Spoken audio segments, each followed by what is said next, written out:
سب لوگ جانتے ہیں کہ جب سردیوں کا موسم آتا ہے تو اپنے ساتھ بہت ساری بیماریاں لے کر آتا ہے،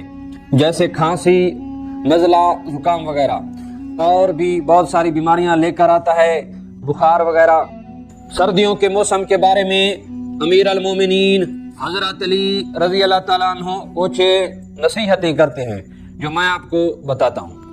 اور آپ امیر المومنین حضرت علی رضی اللہ تعالیٰ عنہ نے سردیوں کے بارے میں فرمایا کہ شروع میں سردی سے احتیاط کرو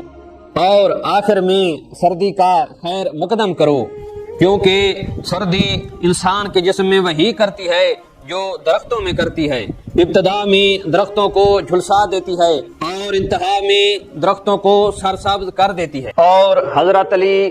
رضی اللہ تعالیٰ عنہ فرماتے ہیں کہ سردیوں میں اخروٹ کھانے سے گردوں میں گرمی پیدا ہوتی ہے اور جسم گرم ہوتا ہے، اور فرماتے ہیں کہ گرمیوں میں اخروٹ کھانے سے پرہیز کرو، کیونکہ اس سے